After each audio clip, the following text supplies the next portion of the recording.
Bienvenidas y bienvenidos a un nuevo episodio de Dialéctica Mundi, donde estaremos conversando sobre nuestro tema preferido, la literatura mundial, sus autores y su legado, el texto y el subtexto de sus mejores cuentos y novelas, y nuestra experiencia personal con sus relatos. Me acompañan hoy los anfitriones del podcast Psicofonías Universales, desde México, Marco Victoria. Hola, hola, ¿cómo están? Y Cris Medina. Dale, un gusto, un placer estar acá. Yo soy su anfitrión Arturo Virsi desde Panamá y el episodio de hoy estaremos discutiendo Cumbres Borrascosas, la grandísima obra de 1847 por la leyenda Emily Bronte de Inglaterra. ¡Comencemos! Este libro lo encontré yo en el librero de mi abuelo, una versión de los años 60. La portada se veía Heathcliff y obviamente una casa como abandonada. Y me llamó la atención la portada y lo empecé a leer, ¿no? Además que estaban en varios listados de libros que tienes que leer, los mejores libros de toda la historia de la literatura. Y esta, cuando nos invitaste el episodio, esta es la segunda vez que la leo, o la releo. Entonces, sí, me cambió totalmente la perspectiva. La primera vez que la leí me pareció un culebrón, algo así, un drama televisivo que se prestó. Después de que investigué, sí, por lo menos en México hicieron una versión para telenovela en los años 50, 60. Entonces sí se prestaba mucho, había mucho drama en eso, pero lo que más me cautivó fue Heathcliff, o lo que más me llamaba o me atraía era Heathcliff, este personaje que en esta segunda lectura se me hace medio sociopático un poco, no psicópata, pero sí sociópata, porque él, no sé, reprime muchos impulsos. El psicópata no los reprime, vaya, él los deja ir, y además de que es muy inteligente. Y también pude ver en la segunda lectura unos atisbos de cierto racismo que pude ver de acuerdo a Heathcliff, porque todos le dicen que se veía como morisco, como moro, como del norte de África, daban a entender como que era hijo de inmigrantes, y solo por el tono de piel muchos de los personajes dicen que es malvado, ¿no? En varias, de hecho, la que le está contando la historia al señor Lockwood, dice, ¿no? Que como lo presentan, que ese tono de piel, que no auguraba nada bueno y que seguramente tenía intenciones malvadas. Entonces pude ver esos atisbos de esa época victoriana, pero me gustó bastante también la forma en cómo te cuenta la historia, ¿no? Es una historia lineal y se me hace que en esa época fue algo revolucionario, porque no te está contando érase una vez y cómo fueron pasando los hechos, sino te cuentan a modo de flashbacks, ¿no? De este señor Lockwood que va a ir a rentar la granja de los tordos, y te cuentan toda la historia de estos dos lugares míticos que ya son Cumbres Borrascosas y Granja de los Tordos. Pero quiero decir que me gustó más esta segunda lectura, o sea, a modo de introducción, pero me gustó más esta segunda lectura. Mejora entonces, mejora. Mejora, sí. Qué bien, qué bien. Cris, ¿qué te pareció a ti la novela Cumbres Borrascosas por Emily Bronte? Pues en mi caso fue mi primer acercamiento. Evidentemente creo que es uno de los nombres de la literatura que suenan, pero en ese sentido también te creas como pues ciertos estereotipos, ¿no? Cierto prejuicio. Yo creí que me iba a encontrar, por ende, con una historia muy romántica, quizás, muy, en el sentido más colorido de la palabra, con una historia más, digamos, luminosa, sin tantas nubes, sin tanta oscuridad, y me sorprendió en ese sentido, ¿no? Cumbres Borrascosas, porque me topé con un ambiente muy denso, tanto por los personajes como por esta interacción que tienen con sus hábitats, con el espacio, ¿no? Funcionando como, pues, de alguna forma un determinante, ¿no? Y extraño hacia los personajes y los personajes hacia su espacio. En ese sentido, pues me sorprendió muchísimo, porque creo que los personajes, bastantes de ellos tienen como conductas que chocan un poco, ya saben, ¿no? Con estos personajes que son dignos de admirar, ¿no? Quizás son unos personajes un poquito más altaneros, de repente más groseros, ¿no? Y también en ese sentido me hizo recordar un poco a Shakespeare, ¿no? Por supuesto con Macbeth, pero en un sentido diferente, ¿no? Porque Macbeth, pues claro, siempre está ahí el asesinato, ¿no? La muerte, y en este caso Emily Bronte como que no traspasa esa barrera, ¿no? Como que se quedan los límites y nunca llega el asesinato, ¿no? Que yo creí que sí iba a suceder de alguna forma u otra. Por supuesto que la muerte está muy presente y la ves de una forma como más espiritual incluso, más metafísica, pero bueno, también en ese sentido me llegaron muchas cosas y atribuciones filosóficas y de ciencia política que quizás pueda extenderme un poquito más adelante, pero en ese sentido creo que fueron mis primeras impresiones. Es como un fetiche, ¿no? Bueno, a eso de que dices de la muerte, sí. Yo leí, bueno, en ciertos análisis, que es casi un amor necrofílico el que Heathcliff tiene con Catalina, que casi dice uno de sus anhelos ya cuando está muerta, que es irse a recostar con la tumba abierta y recostarse junto al cadáver, ¿no? Entonces, sí, eso es lo que también me llamó un poco la atención. La muerte nunca llega de esa manera violenta como se esperaría, porque en sí te va armando la historia con capas y capas de densidad y dices, no puede caer algo más oscuro y pues vas a ver no sé, un asesinato violento. Y cuando se me olvida el padre de Harrington, que ya es un borracho y un apostador, que quieren deshacerse de ello la hija de Edgar Linton y él, que se confabulan en una de esas, y solo lo golpea, pero ahí yo creo que es una de las escenas más brutales que narra Emily Bronte durante toda la novela, que dice que se desmaya y todavía lo sigue golpeando, ¿no? Y azotando su cráneo contra el piso. Entonces, eso me sorprende y me sorprende más por la vida de la autora, ¿no? Dice que vivió todo el tiempo aislada, ¿no? Y que casi no se le conoció pareja, ni se casó, y estuvo poco tiempo en la escuela. Entonces, algo que me sorprende de dónde pudo haber visto esa violencia tan descarnada para ese tiempo, y no sé, y ese erotismo, pero ese erotismo como implícito, porque nunca dan escenas obviamente de sexo, ¿no? Nunca sucede, pero está implícito. Y ese deseo más de lo metafísico, más de lo espiritual que de lo carnal, ¿no? Entonces sí, ahorita que lo comentaste sí me acordé y me llamó la atención. Claro, en muchas ocasiones dice Heathcliff o dice Catherine que son la misma persona. Es un amor también, como menciona Marco, un amor muy asexual, pues no hay besos, no hay reuniones secretas, no hay nada de eso que se ve en la literatura de este tipo, pues la literatura de Jane Austen. Por el otro lado, en Cumbres Borrascosas lo que tenemos es una novela como de odio, pues yo también, esta es mi primera lectura y la primera vez que la leo y seguramente la volveré a leer en el futuro, me encantó, es una de las mejores lecturas del año. Y bueno, por contexto, menciono que la novela está dividida en dos partes. La primera mitad trata con el amor entre Heathcliff y Catherine. El villano principal de la primera parte es Hindley, quien es un alcohólico, el hermano de Catherine. La segunda mitad trata con otra historia de amor, una que tiene un final feliz, entre la joven Catherine, la hija de la original, vamos a decirle a Katy aquí por contexto, y Hareton. Hareton es el hijo de Hindley. La novela tiene un narrador que puede ser falible, que es la señora Nellie Dean, que es la sierva para ambas casas durante distintos momentos. Cumbres Borrascosas y La Granja de los Tordos. De cierta forma se puede decir que la novela trata con una casa que se devora a otra, es decir, que Cumbres Borrascosas, que representa la pasión, las emociones salvajes, se devora a la Casa de los Tordos, pues la Casa de los Tordos representa la cultura, sí, la cultura y la sociedad alta, pues en cierta forma la Casa de los Tordos es devorada por los sentimientos pasionales de Cumbres Borrascosas, pues entonces tenemos una novela que también tiene muchos narradores, casi todos son falibles, de cierta forma todos tienen distintas motivaciones. Después de Nelly tenemos a Lockwood. Lockwood es el narrador original. Después de Lockwood está Nelly. Adentro de Nelly tenemos a otros narradores como Joseph, que es un siervo. Tenemos a otro narrador como Isabella, que es la esposa de Hindley y la hermana de Edgar Linton, que es el hombre que se casa con Catherine. Son muchos personajes, los nombres se repiten, hay mucha repetición, hay muchos dobles, hay mucha ambigüedad en torno a la clase social. Por ejemplo, podemos hacer la pregunta si Heathcliff es un villano o un producto de su entorno, porque de cierta forma, pues, Heathcliff es el huracán de emociones que destruye a las familias Armstrong y Linton. Es decir, podemos decir que es difícil empatizar con el personaje después de todo lo que hace para cumplir con su venganza. Es sin duda una novela gótica, por muy poco una novela de terror, una historia de fantasmas, pero fantasmas en un nivel un poco más metafísico, hablando un poco sobre el fantasma que representa las situaciones inconclusas, en este caso el amor inconcluso entre Heathcliff y Catherine. Rodrigo Fresán tiene una charla muy interesante sobre esta novela donde menciona que si Jane Eyre inventa a la mujer loca en el sótano, en el ático, Emily Bronte inventa la novela en donde todos están locos, lo cual me parece muy apto.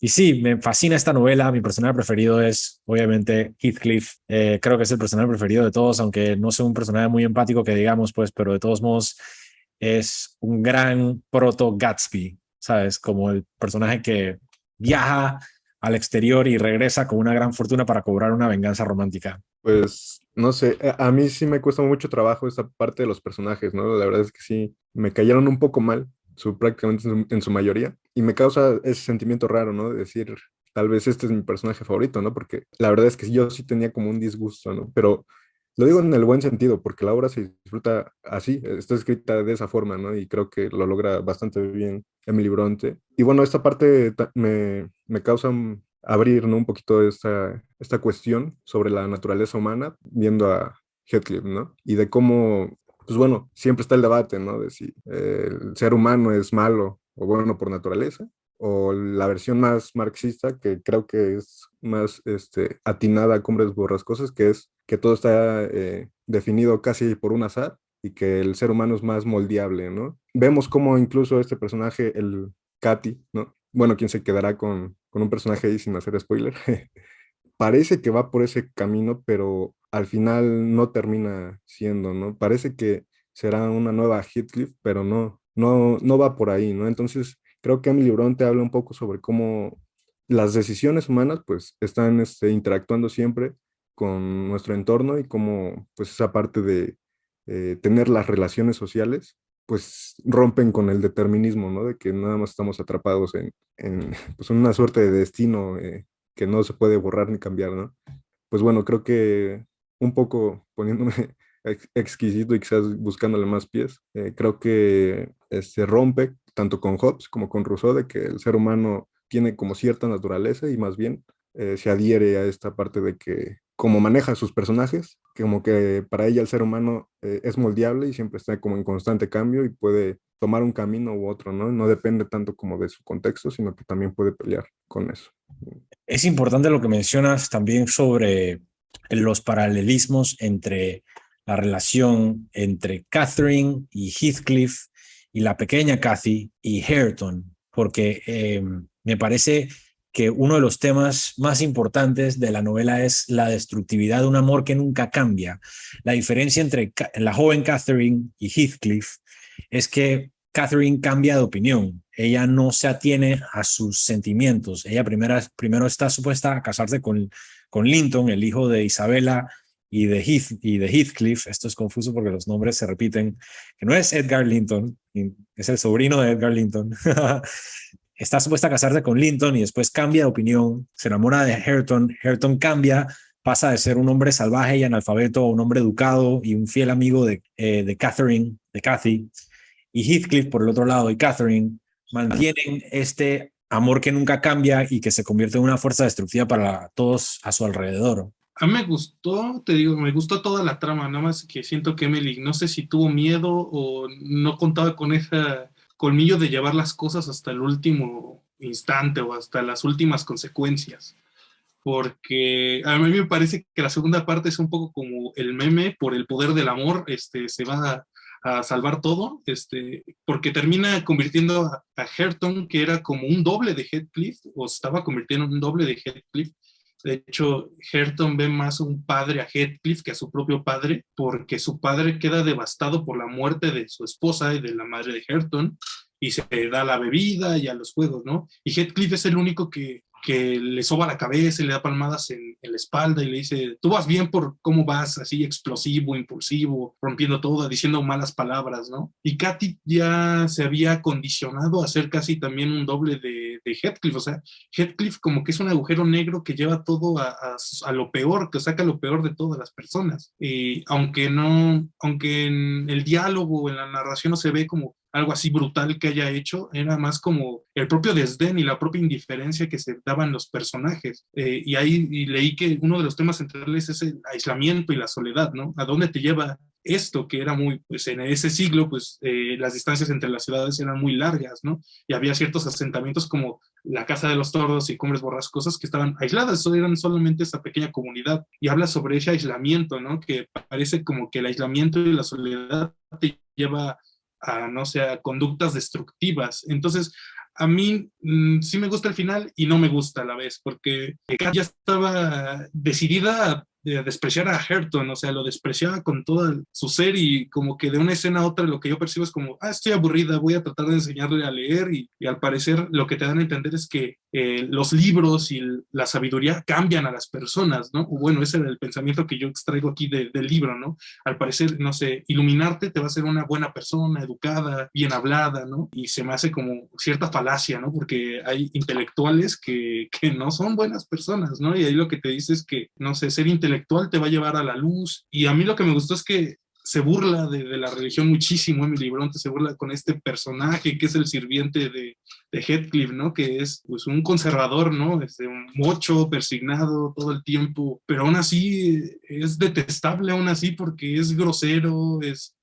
no sé, como chismoso. Entonces, sí no me gustó que no llevara hasta el último. O sea, a Heathcliff una locura en la vejez y no le diera una muerte, pues tan satisfactoria. De 2 semanas acá se muere y Lockwood vuelve y ya todos felices y Cumbres Borrascosas florece. Me hubiera gustado que llevara un poco más las cosas al límite o eso. Si ya está poniendo una ambientación tan densa, me hubiera gustado verlo así. Se tiene que tomar también en consideración el contexto histórico de la novela, pues yo creo que hubiese sido, bueno, como mencionó Chris, también estaba Shakespeare, ¿no? Shakespeare se salió con la suya. Si Shakespeare se salió con la suya, también Emily Bronte pudo haber terminado su novela con una gran matanza. Pero me parece importante que todo vuela a la normalidad o todo florece una vez que Heathcliff muere. Es decir, eso me parece simbólico y también me parece simbólico e importante los paralelismos que hemos mencionado ya entre las dos historias de amor, una miserable que no cambia y una feliz que termina siendo feliz en esencia porque cambia, porque se moldea, porque evoluciona. Por eso respeto también las decisiones de Emily Bronte en la novela, ¿no? Me parece que otro de los temas más importantes de la novela es el conflicto entre la naturaleza y la cultura, pues porque como ya mencioné anteriormente, también es importante también destacar que Cumbres Borrascosas funciona también como un personaje, al igual que La Granja de los Toros funciona también como un personaje. Y la naturaleza es emblemática de Cumbres Borrascosas también por la clase social y la precariedad de su clase social, pues porque son terratenientes, los Earnshaw, la familia Earnshaw es terrateniente, pero no es de la nobleza, de la misma forma en la que los Lintons son de la nobleza. Entonces, para Catherine es muy importante casarse con Edgar Linton para ser parte de una aristocracia. Por eso es que cuando llega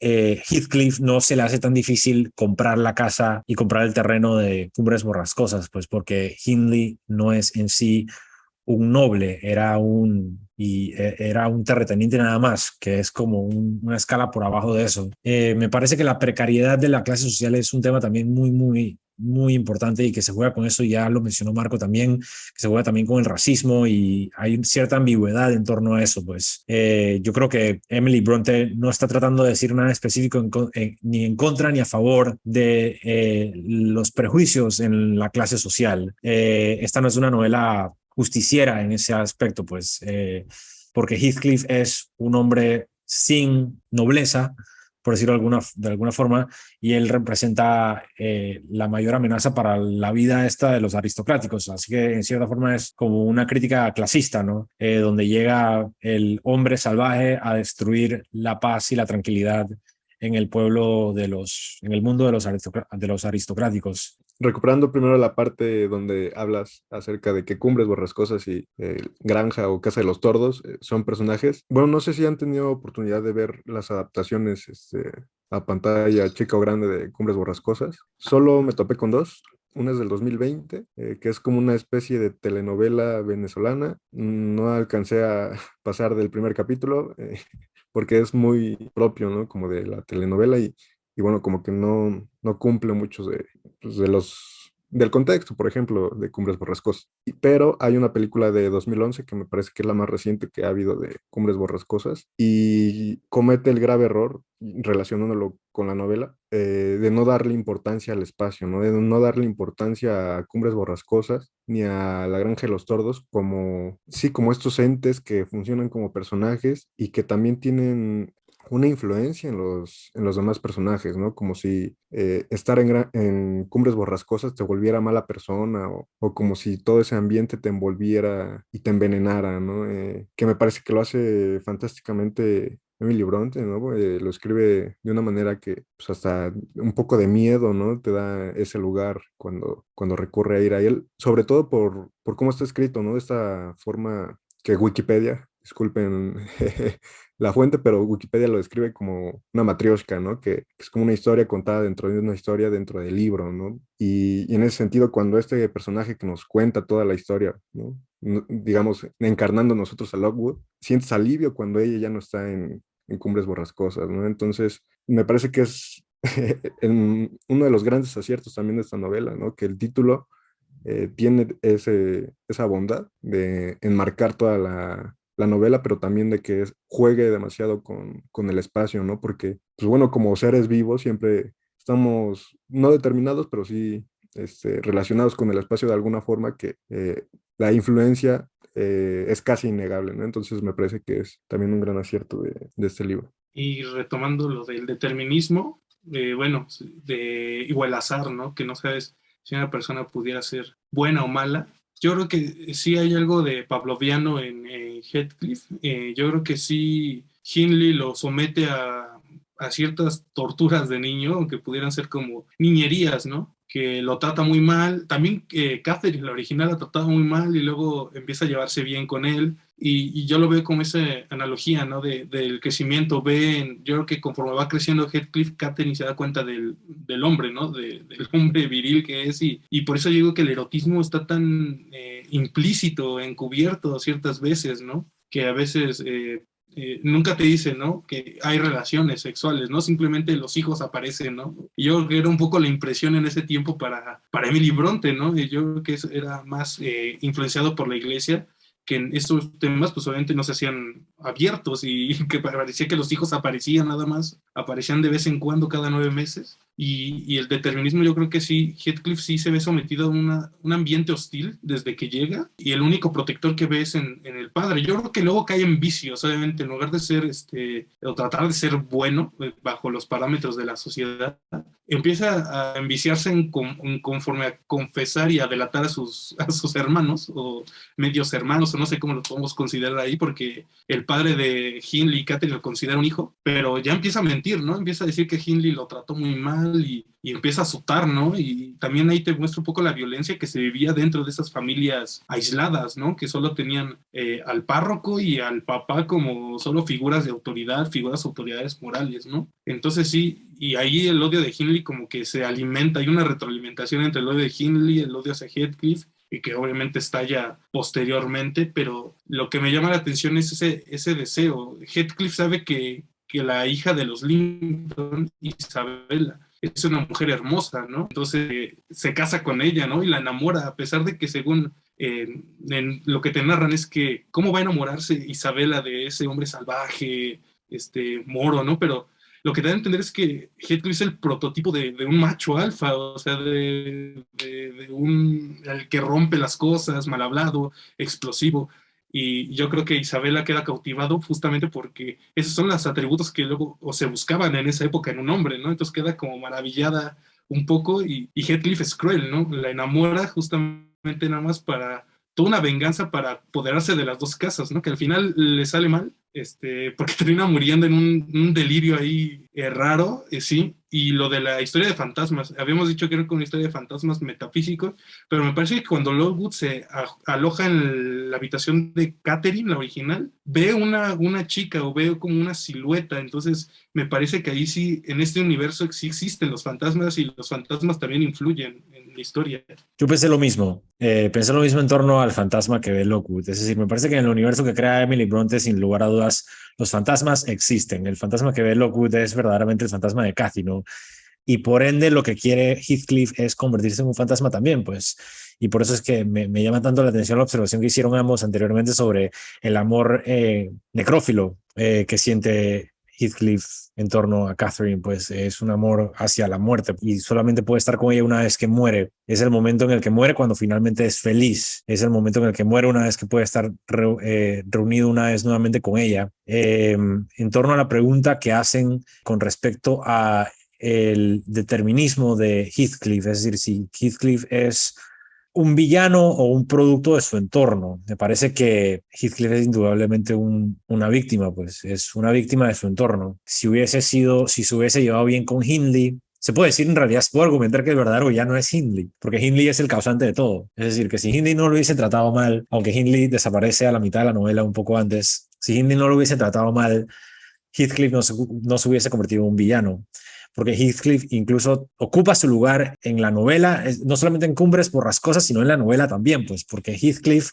para Hareton es lo que Hindley fue para Heathcliff, con la excepción de que Hareton respeta a Heathcliff y Heathcliff no respetaba a Hindley. Pero sí, estoy de acuerdo con ustedes cuando dicen que Heathcliff en realidad es una víctima de su entorno y todo hubiese sido muy distinto en un universo en donde Hindley no hubiese existido. Sin embargo, no tendríamos novela, ¿no? Pero sí, me parece que la novela trata con un mundo no determinista, sino que se rige por el azar. Pues sí, esta cuestión de ser una víctima, ¿no? De cómo te hace ver Emily Bronte a un personaje que en su mayoría de las páginas es detestable, ¿no? Pero al final de cuentas, esto que dices es muy cierto, ¿no?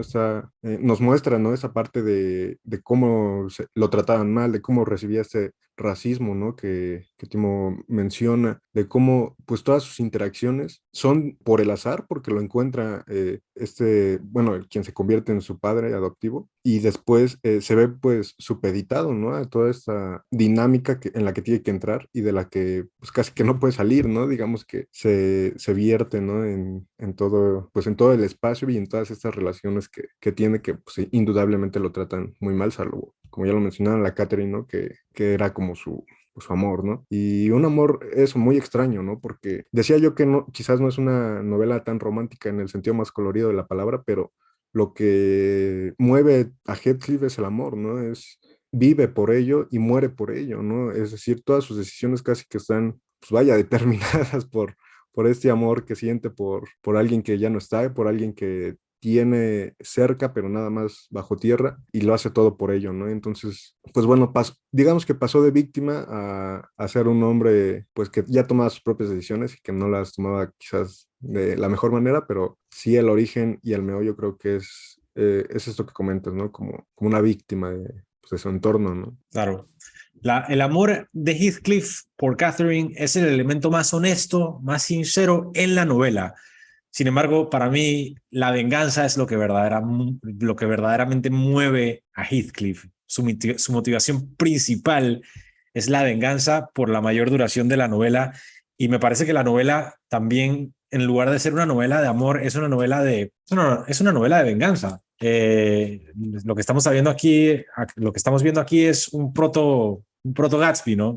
Pero Gatsby sí trata un poco más con el amor, ¿no? Esto sí parece una novela mucho más gótica, mucho más terrorífica, aunque no trate con el terror per se, tiene una ambientación muy salvaje, ¿no? También me surgió el pensamiento de que Heathcliff solo puede mostrar su amor más sincero cuando Catherine está muerta, o muestra su mayor devoción cuando Catherine está muerta, porque Heathcliff quiere controlar un poco a Catherine, y Catherine quiere controlar a Heathcliff, o sea, en esta relación destructiva, digamos, como que solo en la muerte Heathcliff encuentra este ser sublime, este ser casi perfecto que es Catherine, ¿no? Porque en vida es huraña, grosera, altanera, y a veces, no sé, le da deslices a Heathcliff, ¿no? Y como que eso lo enloquece entre que le gusta y la odia un poco en eso, entre que odia su posición social, que es mejor que la de Heathcliff, obviamente, y Heathcliff me recuerda así. Yo creo que Hindley es uno de los culpables, pero también lo que te dicen es que lo encuentran en las calles, ¿no? Lo encuentran en las calles o durmiendo en las calles. Entonces, lo que te dan a entender es que no sabes lo que vivió antes este niño, ¿no? Porque lo que dicen es que llegó y era muy callado, ¿no? Sí, hasta un cierto punto temeroso de su ambiente, ¿no? Pero yo creo que esa era más hostil, las calles de Londres en ese entonces, por todo lo que había y los que había, que la campiña, un poco la provincia de inglesa, ¿no? Entonces yo creo que tuvo una vida difícil, o sea, yo creo que lo que yo me pudiera imaginar a través de atisbos de lo que da la historia es que es de inmigrantes, obviamente, y obviamente de la clase más baja y vivió en la miseria, obviamente, y lo que te dan a entender es que ya no están sus padres, seguramente murieron y era el único que le sobrevivía, ¿no? No sé, me recuerda un poco a lo Oliver Twist de Charles Dickens, un poco, pero que salió mal, ¿no? Porque este niño no encuentra un hogar feliz ni se vuelve un hombre recto, ¿no?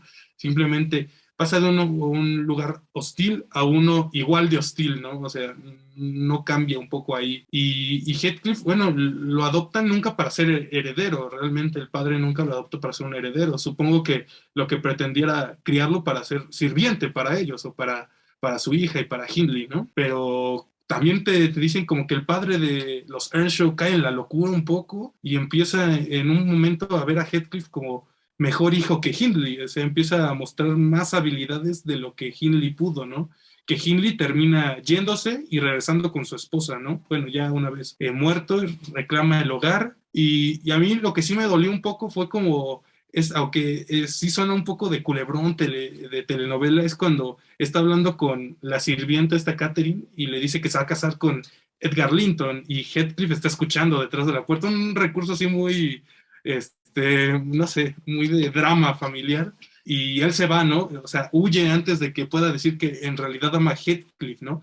Pero no puede casarse, no puede seguir su corazón porque antes está el dinero, ¿no? Para ella, antes está tener una posición social, ¿no? Y es donde empieza como su camino de lo que has dicho, como Gatsby, regresar, y nunca te dicen cómo consigue el dinero, y todos imaginan que es de las peores formas posibles, ¿no? O sea, que era un delincuente o un apostador, jugador, o se aprovechaba de las personas, ¿no? Y regresa y pues cobra su venganza, ¿no? Pero sí, esa escena me partió un poco el corazón porque es como, Heathcliff, quédate, y si te hubieras quedado yo creo que no hubieras hecho todo lo que hiciste, desde usar a tu hijo, que su hijo, para decirlo, es uno de los que más me cayó mal, o sea, más aborrecido la lectura de este flaco débil, pero que se desquitaba con la hija de Catherine, con Linton, ¿no? Entonces sí, era un cobarde, o sea, era un miserable para mí, o todo lo que su comportamiento era de lo peor, ¿no?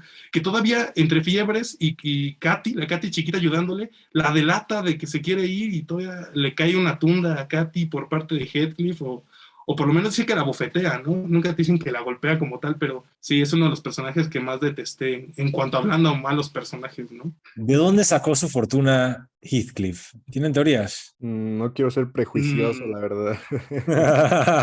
Entonces, Sí. mira, mejor vas tú, Timo. no suena muy honesto, ¿verdad? O sea, como No. que se fue muy poco tiempo y regresó con mucho dinero, ¿no? Sí, Aunque en esa época, si me planteo en esa época, era como, los lugares de apuestas eran como que empezaban a pulular y por eso te muestran un poco a la manera de el jugador de Dostoyevsky, Hindley, cae cada vez más abajo, ¿no? Alcohol, juegos, aunque raramente es una... Yo lo entiendo, Emily Bronte nunca, yo creo que tuvo pocas experiencias realmente en ese ámbito sexual, por eso es una novela muy asexuada, realmente, porque otros escritores hubieran puesto a Hindley como ávido consumidor de mujeres en esa época y por su posición seguramente las hubiera conseguido, pero acá solo dicen que sus vicios eran el alcohol y apostar, ¿no? Entonces, sí me parece como que sí está influenciado un poco por la visión de Emily Bronte, pero me fascina porque Emily Bronte cuenta su realidad. Ella me fascina que no se politiza en ningún momento, o sea, ella nunca hace una oda contra el racismo o contra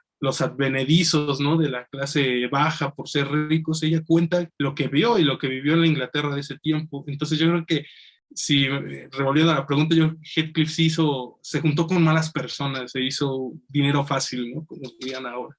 es importante destacar también que la era en la que se escribió la novela, pues las mujeres tenían menos oportunidades que hoy y por eso es que la novela se publicó bajo el nombre de Elise Bell. En la familia Bronte habían cuatro, estaba Anne, estaba Charlotte, estaba Emily, que era la del medio, y estaba el hermano Branwell. El hermano Branwell, ella cuidó de su hermano Branwell la mayor parte del tiempo, entonces su hermano Branwell era un personaje que se parecía mucho a Hindley, era un alcohólico, apostador, que se la pasaba de rumba y al parecer todas las noches regresaba a casa y Emily tenía que cuidar de él. Y de ahí salieron muchos pasajes que aparecen en la novela donde Hindley aparece borracho y me imagino que también sacó alguna inspiración para Heathcliff también, ¿no?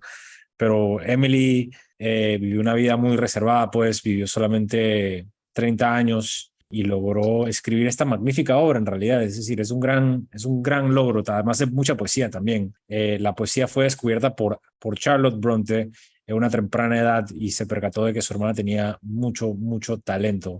Aparentemente la oveja negra de la familia era Branwell, porque Anne también resultó ser una gran escritora y Charlotte ni se diga, pues. Eso sorprende, ¿no? Que en una sola familia haya habido tanto talento literario. Las tres eran Jane Eyre, creo que es la de Charlotte Bronte, creo que es su mayor obra, y la otra es la inquilina de la casa, no me acuerdo bien el título, pero también es la obra de la otra hermana Bronte. Aunque en esta relación yo creo que, bueno, yendo a la relación entre familia, yo creo que Charlotte se aprovechó del talento de Emily un poco. Así. Sí, o sea, porque, o sea, sí descubrió su poesía, pero realmente la que disfrutó pues de la fama literaria a costa de su hermana fue Charlotte. O sea, lo que cuentan es que deja sus manuscritos y de hecho hasta le mete mano a sus manuscritos, Charlotte. O sea, ella editó algunas cosas de las primeras versiones de Cumbres Borrascosas y ella escribió un prólogo como disculpándose de ciertas cuestiones de la novela. Aquí en esta versión de Penguin, esta viene con todos los prólogos que le han escrito a esta novela. Primero como Ellis Bell, pero lo escribió Charlotte Bronte, y luego el editor, pero sí, fue como, no sé, como revolucionaria, incendiaria esta novela, porque rompía con todo lo que se estaba escribiendo, o sea, muy a lo Charles Dickens, que era lo que estaba en boga en ese momento. Jane Eyre, la de Charlotte Bronte, lo que leí es que no fue un éxito de ventas, o sea, con los críticos fue muy apreciada, pero no fue un éxito al público. En cambio, Cumbres Borrascosas fue un éxito en la crítica y fue un éxito de ventas. Creo que eso no, yo creo que casualmente ese no fue el caso, o sí, ese no fue el caso. Yo creo que fue al revés. Jane Eyre fue un éxito de ventas y un éxito con los críticos, y Cumbres Borrascosas no fue un éxito de ventas y no fue un éxito con los críticos. Yo creo que esa es la versión oficial. Eso fue lo que pasó. A Charlotte sí le fue muy bien. Cumbres Borrascosas fue muy mal recibida. Sí, tengo entendido que justo fue así. Bueno, entonces estaba confundiendo, pero sí había algo turbio en cuanto a las hermanas Bronte. Yo el manuscrito de Charlotte quedó ampliamente sorprendida y no fue envidia de la buena entre hermanas, fue como yo no puedo escribir un Cumbres Borrascosas. Entonces sí, tomando la versión oficial que seguramente me estaba confundiendo aquí, seguramente llegó a ese punto de cómo si mi libro se vende tan bien. Yo creo que esa es envidia de escritor, donde ves que alguien escribe mucho mejor que tú y también te queda como, ¿cómo no puedo escribir algo así? ¿No? Pero entonces Emily se muere de tuberculosis y ella es la que empieza a manejar el manuscrito a conveniencia, que eso sí es súper oficial. Le escribió el primer prólogo, él ya publicó su libro de poemas, entonces sí hubo algo ahí. Yo creo que de las tres, a eso iba, creo que Emily Bronte fue mejor en calidad literaria, es a lo que iba un poco. Eso es lo que dicen, pero digo, cada una habrá tenido lo suyo, ¿no? Es injusto también comparar. Yo no he leído Jane Eyre todavía, la tengo aquí, está esperándome para el 2023. Pero bueno, sí, eso ha sido el episodio de Cumbres Borrascosas. Antes de terminar, ¿qué estás leyendo? ¿Qué has leído? Bueno, pues apenas nos leímos Temporada de Huracanes para el podcast. Fue una lectura tremenda, la verdad, muy recomendada. Hecha por Fernanda Melchor, una veracruzana muy talentosa. Y bueno, estoy leyendo, estaba releyendo El Príncipe de Maquiavelo un poco como para relacionarlo con Heathcliff. Entonces le estoy dando una 12ª, creo, vuelta al Príncipe. Y bueno, ya para soltarlo, estoy leyendo también la versión original de Pinocho para el próximo episodio de Psicofonías Universales. 12ª vuelta al Príncipe, 12ª. ¿Has leído El Príncipe de Maquiavelo 12 veces? Es un decir, pero seguramente sí. Estudio ciencia política, entonces... Entiendo. Claro, la ciencia política requiere al Príncipe de Maquiavelo, obviamente, porque es lo más lógico, Si uno tiene que tratar en diplomacia, uno tiene que pensar en Maquiavelo inmediatamente, ¿no? Estoy bromeando.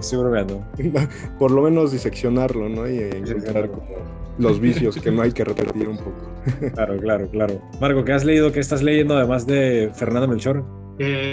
Mi último libro fue, completo, porque el que le terminé de leer fue Los versos platónicos de Salman Rushdie. Me fascinó, sobre todo las versiones de Mahun, todos esos pasajes de Mahun, Alesha, la chica de las mariposas, el imán, me pareció impresionante. Yo creo que, es tan larga que siento que lo de Saladín y lo de Gibrel en un punto no sé, como que se estabiliza, es algo monótono, pero luego al final con Saladin y su papá me conmovió totalmente cuando como que ese reencuentro con sus raíces me fascina. Pero lo que estoy leyendo actualmente, dejé a la mitad Moby Dick. Moby Dick llevaba más o menos como 400 páginas, pero como es entre ensayo y narración, quedé un poco saturado, y lo que ya voy a acabar es Antes que anochezca, la autobiografía de Reinaldo Arenas. Gran bomba contra el castrismo, contra la revolución cubana. O sea, te muestra como los peores horrores de ese movimiento, las cárceles, el trato que había de los homosexuales. Y el que lleva también a la mitad es American Psycho de Bret Easton Ellis. Es que salió una serie, Dahmer, en Netflix. Sí. Entonces estoy armando como la trama del libro, estoy tratando de alejarme un poco de la poesía. Entonces necesitaba meterme, dicen que es una de las mejores novelas desde perspectiva de un psicópata, entonces dije, necesito meterme, y pues sí, es todo lo que promete y más. O sea, es brutal leerlo, no sé. Pero sí, ahorita es lo que ando leyendo actualmente. Claro, yo estoy leyendo El túnel de Ernesto Sábato, me está encantando, me fascina, es extraordinario, la verdad. Lo termino mañana, me faltan como 40 páginas nada más. Es una novela bastante breve. Mira, El túnel también, exacto, de Seix Barral. Hoy compré, ¿cómo se llama? Sobre héroes y tumbas, porque me estaba gustando tanto esta que, bueno, inmediatamente ya compré la siguiente. Pero no la comienzo mañana. Mañana comienzo, una vez que termine El túnel, mañana comienzo La campana de cristal por Silvia Plath, que ya es hora de leerla, pues no la he leído. ¿Tú la leíste, Marco? Sí. Sí, me encantó. O sea, sí. Silvia Plath. Es que es cierto que muchas veces los movimientos literarios se enfocan en los nombres masculinos y dejan relegados a los femeninos, como ha venido históricamente pasando. Entonces, Silvia Plath es de esos descubrimientos, esas joyas de la literatura. Yo la conecto con Pizarnik un poco, no sé, tienen como ciertos paralelismos un poco, sobre todo porque ambas se suicidaron, entonces tiene algo de eso, pero sí me gustó. Y El túnel, o sea, también siento que es ver un amor psicótico desde la mente de un psicópata, sí, o sea, sobre todo me encantó esas analogías sobre donde dice que él pensó que había encontrado su media naranja porque él vivía en un túnel y pensó que María Iribarne vivía en otro túnel que discurrían paralelamente, ¿no? Pero ese, bueno, todavía no lo terminas de leer, ¿verdad? Supongo. No, pero no importa, a mí no me molestan los spoilers. Bueno, llega un punto en que pues llega el asesinato, eso lo sabes, ¿no? Sí, eso lo sé.